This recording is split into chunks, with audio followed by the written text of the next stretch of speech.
Today is Thursday, November 21st. Good morning from the Civic Media News Desk. I'm Joanne Krulotz. State government's projected surplus grows. The Evers administration now projects the state will finish the 2023-25 budget with a $4 billion surplus, more than the $3.5 billion that had been expected. A first look at projected revenues for the 2025-27 state budget shows an additional $644.5 million the first year and just over $382.5 million in the second year, or 2.9% and 1.7% respectively. The new projections set the stage for more disagreement between the Democratic governor and Republicans, who hold a majority in the legislature over what to do with the surplus. Home prices in Wisconsin continue to increase. The Wisconsin Realtors Association's latest monthly real estate report says strong demand and limited supply have maintained pressure on prices. The median home price rose 10.7% over the year from $280,000 to $310,000 in October. A total of 6,282 homes were sold in the state last month, slightly more than in October 2023, according to the report. 13 projects in rural communities across Wisconsin are getting a $24 million boost in funding, courtesy of the U.S. Department of Ag. Wisconsin Rural Development Director Julie Lassa says the money comes through the Rural Energy for America program, which allows farmers and small businesses in rural communities to either install renewable energy systems, or it can be used to help replace energy inefficient equipment. Projects getting funding include several solar arrays and grain drying systems and a dairy manure digester. Since 2021, REAP has invested more than $66 million to projects in Wisconsin since 2021. Mauston school officials say the district may dissolve if residents don't approve a referendum. The school board approved a measure allowing for dissolution on Monday after a pair of spending questions failed in the last two elections. Superintendent Joel Heish says the district will run out of money when the 2026 school year starts. The board is considering cutting all athletics, field trips, clubs, and closing an elementary school next year just to stay afloat. Mauston is the largest school district in Juneau County, and it's unclear that what would happen if the district folds.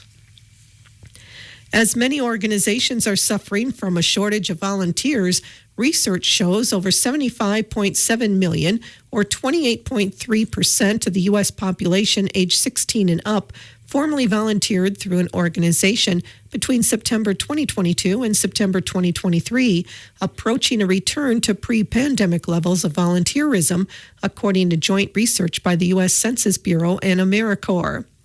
Although more Americans formally volunteered, the number of hours served per person has continued to decline. New data shows that formal volunteering is rebounding and informal help is climbing.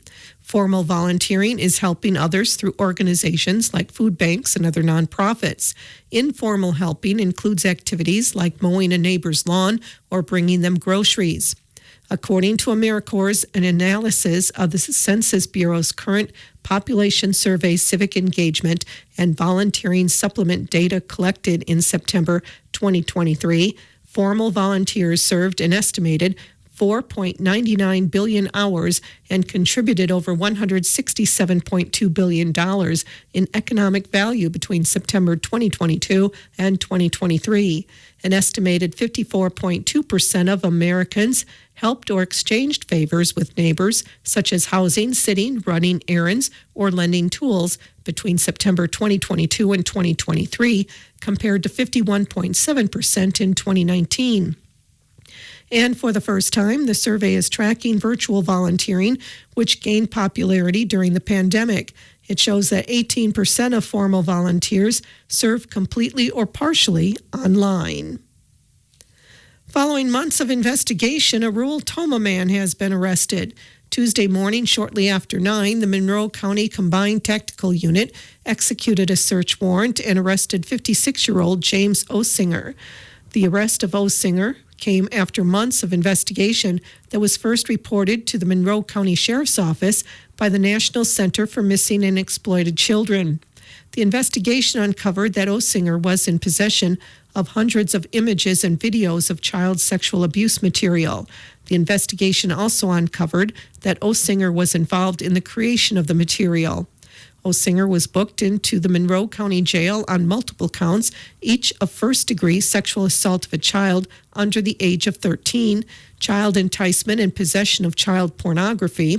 However, additional charges will likely be forthcoming as the investigation continues.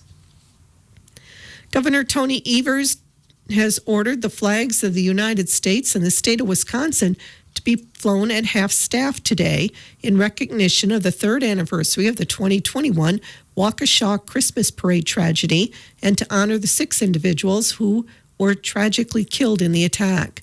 Tamara Durand, 52, Wilhelm Hospel, 81, Jane Kulik, 52, Leanna Owen, 71, Virginia Sorensen, 79, and Jackson Sparks, age 8. Today is the Great American Smokeout. It is held each year on the third Thursday of November. Although cigarette smoking rates have been declining, cigarette smoking remains the most preventable cause of serious illness and death. Smoking and exposure to secondhand smoke cause more than 480,000 deaths in the U.S. every year. Smoking cigarettes increases the risk of at least 12 different cancers. In the U.S., cigarette smoking causes about 3 of every 10 cancer deaths. This number is higher in parts of the South and Appalachia.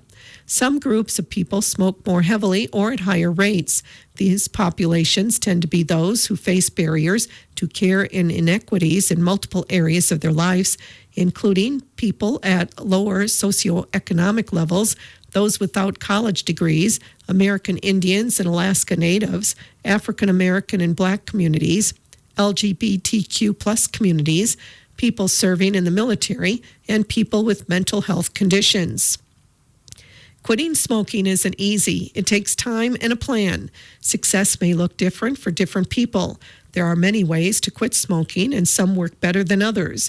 To have the best chance of quitting and remaining smoke-free, you need to know what you're up against, what your options are, and where to go for help. The American Cancer Society can help you access the resources and support you need to quit. You don't have to stop smoking in one day. Start with the day one. The Great American Smokeout can be your day to start your journey toward a smoke-free life. You'll be joining thousands of people who smoke across the country in taking an important step toward a healthier life and reducing your cancer risk. The American Red Cross is asking you to gather your friends and be there for others by making a blood or platelet donation. Festive activities and busy calendars this time of year can disrupt normal routines, leading to a drop in blood donation appointments. 2 blood drives will be held today. The first will be from 8:30 to 1:30 at Kickapoo High School. The second will be from 9 to 2 at the Richland Center High School. Appointments are preferred by visiting redcrossblood.org or by calling 1-800-RED-CROSS.